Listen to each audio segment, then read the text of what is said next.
Bonjour. Ah, la carte est tombée direct. Bonjour, bienvenue sur cette capsule sur le masculin et le féminin sacré. Donc en fait, là, j'ai un cheval à bascule.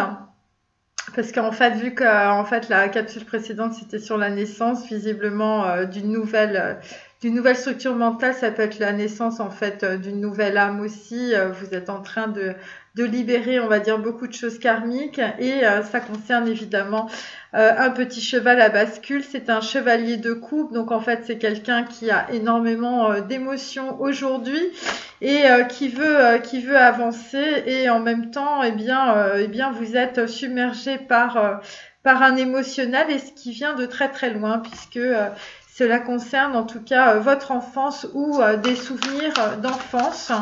Voilà, des personnes en fait autour de vous vous rappellent en tout cas vos souvenirs d'enfance et comment vous jouiez quand vous étiez jeune. Donc c'est cela.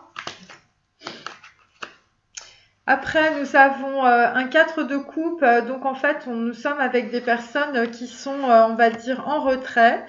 Visiblement, vous êtes en retrait parce que vous avez compris qu'en étant en retrait, vous étiez plus dans votre intériorité. Vous êtes en train de comprendre, évidemment, comment votre émotionnel fonctionne. Voilà, c'est-à-dire, vous voyez, il y a de l'eau tout autour, mais en même temps, vous vous êtes protégé contre cet émotionnel, peut-être contre des gens autour de vous qui vous déstabilisaient énormément. Donc, il y a cela aussi. Donc, en fait, vous êtes en retrait. Ensuite, ça peut cerner aussi des personnes qui sont au bord de l'eau ou peut-être au bord de la plage, hein, vous voyez. Donc, en tout cas, vous faites confiance à votre nature intérieure. Et là, nous avons une reine de bâton. On est avec une personne qui prend soin d'elle, qui prend soin de son enfant intérieur. Et si vous êtes un homme ou un archétype masculin, on peut dire qu'une femme, en fait, prend soin de vous, visiblement, ou en tout cas vous rassure votre enfant intérieur.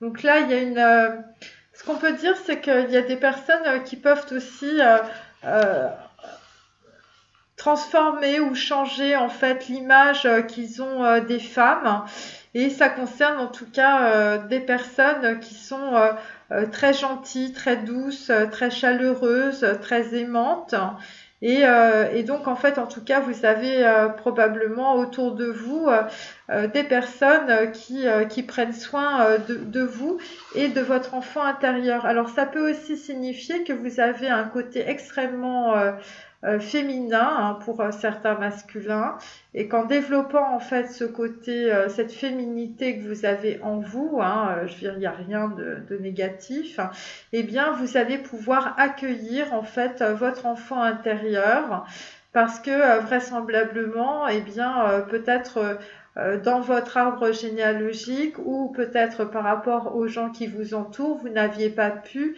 en fait accueillir et libérer aussi votre côté féminin. Vous voyez, peut-être qu'on vous demandait de jouer des rôles, de mettre des masques, de faire l'homme dur et violent, voilà, mais et visiblement sous cette carapace, eh bien, il y a un petit enfant. Alors on a beaucoup le Petit Prince en fait en ce moment, le Petit Prince de Saint-Exupéry.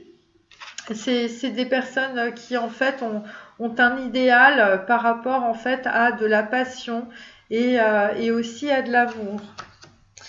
Donc là, en fait, ce qui remonte aussi, je veux dire, c'est ce côté, voilà, c'est le 7 de bâton.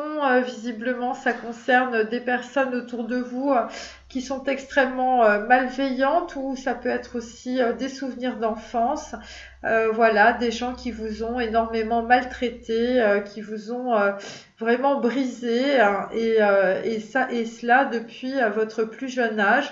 C'était des personnes qui étaient très langues de vipère. En fait, on vous a dit des choses absolument atroces quand vous étiez jeune. Et plus, maltraitance physique, sexuelle, puisqu'évidemment, c'est aussi la carte du diable. Et c'est pour ça que vous êtes en retrait. et que vous essayez évidemment d'équilibrer un émotionnel qui est comme un cheval à bascule, hein. Là, visiblement, ça vous déstabilise énormément. Et ce qui vous déstabilise énormément, c'est aussi des souvenirs du passé ou peut-être des personnes qui reviennent du passé, ou en tout cas vous avez des choses qui reviennent du passé. Et là, effectivement, vous êtes dans une situation extrêmement mortifère. Voilà, bon, bah là, on est carrément au cimetière pour renaître de ses cendres, hein. Vous voyez, on est vraiment là-dedans et là, c'est très, très compliqué. En même temps, on peut dire que, je veux dire, vous avez... il y a de la lumière qui arrive, mais bon, je veux dire, tout est mort autour de vous, hein. C'est très... voilà. Là, on est vraiment dans l'effondrement de l'ego, on est sur la déstabilisation d'une personne. Voilà, donc en fait, ce qu'on peut vous conseiller, évidemment, c'est de rester en retrait, de prendre soin de vous, voilà, de ne pas essayer de vous concentrer si vous ne pouvez pas le faire, et d'être dans l'accueil, on va dire, de votre enfant intérieur. Alors, il y a peut-être des gens qui vont se mettre à faire de la cuisine, ou vous allez peut-être contacter une personne, en tout cas, qui peut tout simplement vous aider à rééquilibrer votre émotionnel. Là, nous avons aussi des gens qui ont du mal à dormir la nuit. Vous êtes peut-être somnambule, ou en tout cas, vous êtes en train de refaire le chemin de votre vie à l'envers. Et là, c'est avec une bougie. Donc, il y a peut-être des gens aussi qui vont faire des rituels, voilà, pour amener, on va dire, la lumière dans leur vie. Ça peut concerner aussi des personnes qui vont éclairer, on va dire, une partie de leur conscience. Voilà, parce que visiblement, il y a des gens, vous avez mis beaucoup de temps à comprendre, en fait, la notion de lumière, en fait. Euh, et peut-être la notion aussi de spiritualité, puisque nous avons la carte de l'ermite, hein. C'est Diogène. C'est Diogène qui dit à Alexandre, au toit de mon soleil. Donc là, vraisemblablement, vous allez allumer votre soleil intérieur, hein, c'est ce que l'on peut dire. Et donc là, nous avons cette carte en dos de deck, hein. Donc en fait, évidemment, on va aller vers une belle transformation. Vous allez totalement vous rejoindre votre âme en fait, hein, rejoindre votre spiritualité, et vous allez sortir évidemment de la noirceur, voilà, et ça concerne vraiment de la transformation. Ça peut concerner des gens qui sont artistes, des gens qui aiment la musique, la danse, voilà, ça peut concerner aussi les pieds de vigne, tout ce qui concerne la terre en fait, hein, avec cette carte-ci. Voilà, donc là, en fait, on est vers des gens qui vont aller vers un plus grand éclaircissement par rapport à ce qui leur arrive en ce moment, aujourd'hui. Donc là, en fait, on vous dit évidemment dans cette situation d'avoir du courage, voilà, du courage, de la ténacité. Ça concerne évidemment, bon bah là on est sur et la lettre hébraïque numéro 5.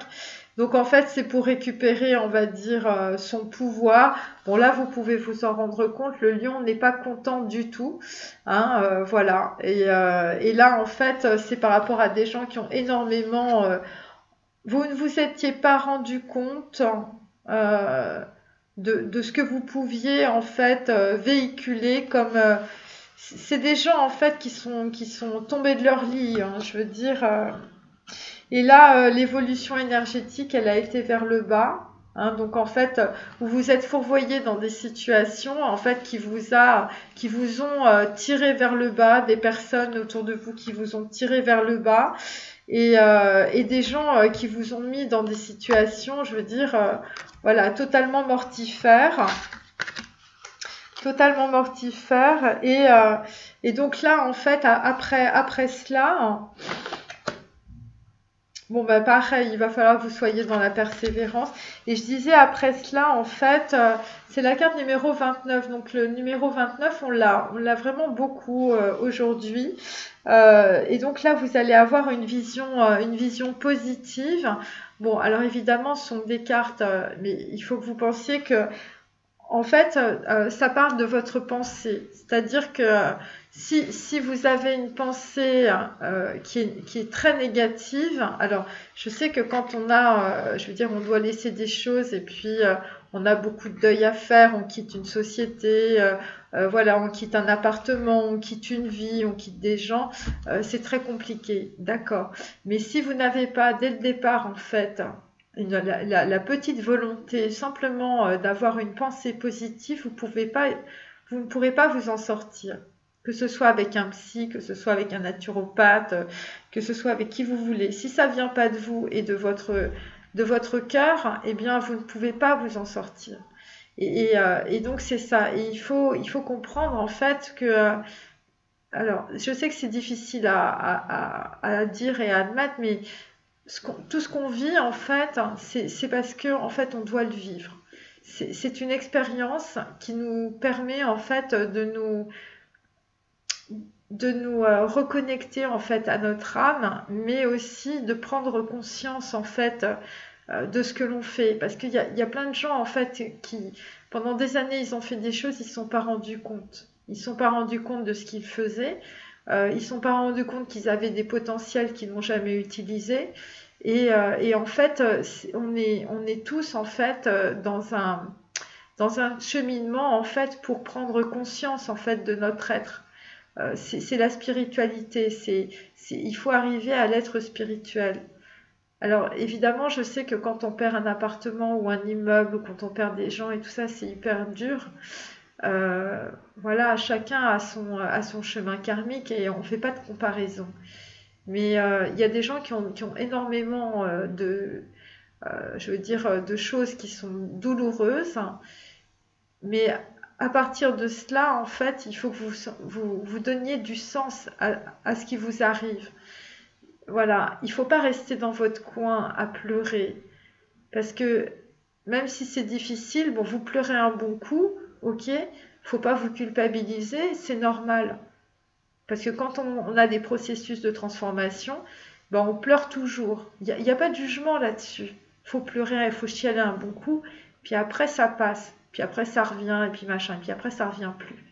Voilà. Mais il faut vider, quoi. Il faut vider le seau. Et après, en fait, il faut commencer à se concentrer. Il faut commencer à se concentrer sur des choses, en fait, qui vous intéressent, vous.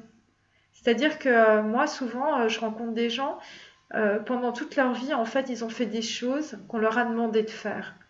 Mais en fait, ils n'ont jamais fait de choses, en fait, qui les intéressaient fondamentalement. Ou en fait, c'était des gens à qui on disait, bah, tu fais ça, ça va te plaire. Et ils disaient oui. Mais ils ne se posaient pas la question pour savoir si ce qu'ils faisaient, c'était bien pour eux. Voilà, parce que ce que disaient les autres, c'était plus important que ce qu'ils pensaient eux. Et donc, en fait, à la fin, eh bien, vous faites plein de choses pour les autres, parce que souvent, ben, on vous manipule. Voilà, puisque vous ne savez pas qui vous êtes, alors c'est facile.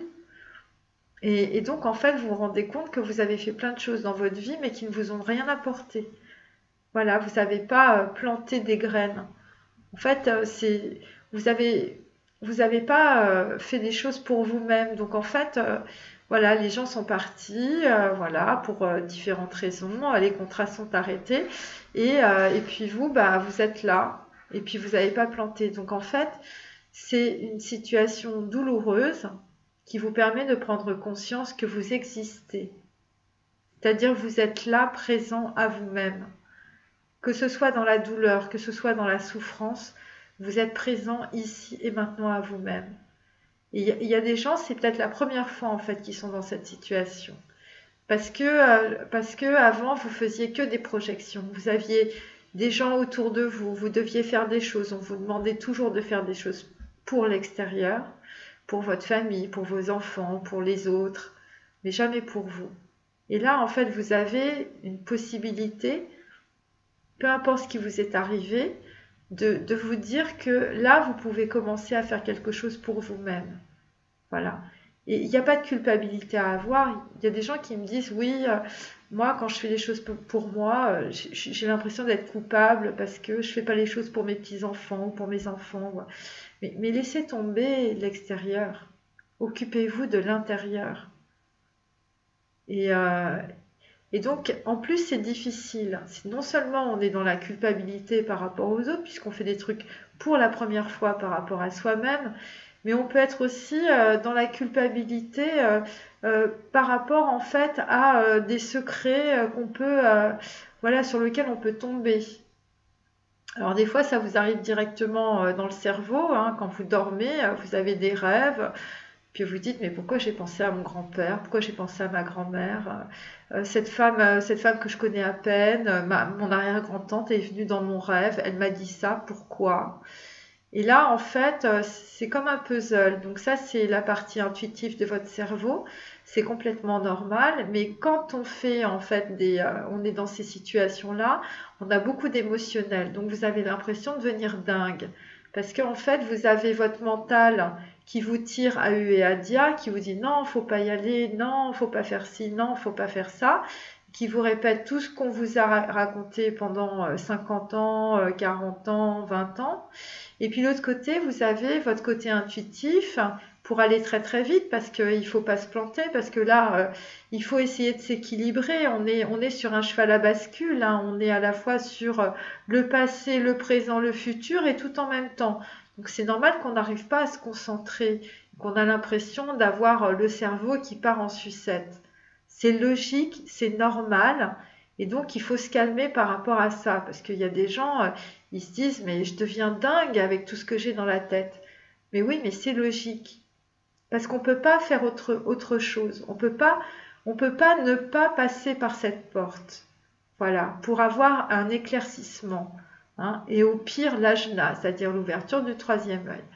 Mais, mais si vous refusez de passer par cette porte-là, de voir clairement les choses, ça va être de plus en plus dur.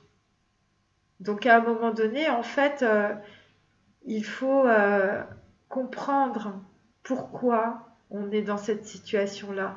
C'est votre cerveau logique qui vous le demande.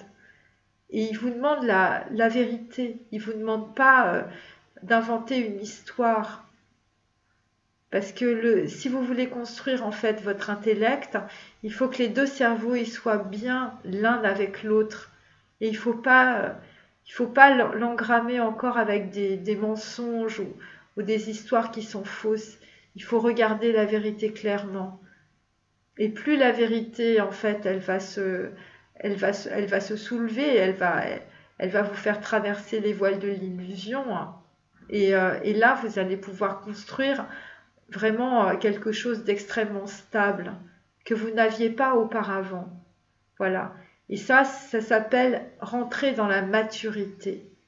C'est-à-dire utiliser toutes les expériences du passé, utiliser tout ce qui vous est arrivé, toutes les choses les plus négatives, les plus horribles, les plus affreuses, tout ce que vous avez traversé, et de façon à ce que tout cela vous serve pour arriver à quelque chose de plus lumineux et quelque chose qui soit en rapport avec vous-même et avec la vérité et avec les idéaux que vous avez. Mais ces idéaux, vous allez les avoir pour vous-même. La vie que vous allez vous construire, c'est pour vous-même. Et il n'y a aucune culpabilité à avoir. Puisqu'en fait, vous êtes là pour ça. Alors même si votre famille, les gens autour de vous, les membres de votre famille vous ont dit des choses, tout ça, il y a peut-être des gens qui ont eu des mères ou des pères épouvantables ou carrément pas de parents et tout ça. Eh bien, c'est pas eux qui ont décidé que vous soyez là. C'est l'univers qui a décidé que vous soyez ici. Et si vous êtes ici, c'est que c'est pour une bonne raison. Parce que ça, c'est quantique. Toutes les personnes qui sont incarnées, en fait, eh bien, elles sont là, incarnées dans la vie pour une raison particulière. Et chacun a un talent. Alors, il est plus ou moins... c'est pas défini quand vous n'avez pas conscience de ça, mais quand vous arrivez à comprendre pourquoi vous êtes dans cette situation et que vous arrivez à crever petit à petit tous les voiles de l'illusion, eh bien, vous allez en fait cheminer vers vous-même et après, vous saurez pourquoi vous êtes là. Voilà. Et il y a des gens qui ont des grandes potentialités. Vous savez, l'énergie, c'est la pensée, la concentration et c'est le lien avec la matière. Quand on a les trois, c'est pour ça que dans le tarot, en fait, l'alchimiste, on a les deniers, on a l'argent, on a les coupes, c'est l'émotionnel, c'est les sentiments. On a les bâtons, c'est la passion, mais c'est aussi l'impulsion. Et on a aussi les épées, c'est l'intellect, qui n'a rien à voir avec le mental. Et donc avec le début du tarot, avec la première carte Aleph, Aleph, c'est la première lettre de l'alphabet. C'est avant Bereshit, c'est avant la création du monde. Et donc vous avez ces 4 éléments. Et quand vous avez ces 4 éléments, eh bien vous pouvez créer en fait votre talent dans la matière. Voilà, il faut ces 4 éléments-là. Et ces 4 éléments, c'est vraiment c'est l'alchimie du monde. C'est comme ça qu'on transforme le plomb en or. C'est comme ça qu'on fait le lien entre la matière et la lumière. Et c'est comme ça, en fait, qu'on arrive quantiquement à l'union atomique, à l'union de l'atome, à l'union du cosmos. Voilà. C'est une loi quantique. Et c'est comme ça que ça se passe. Voilà, bon, je vous remercie. Au revoir.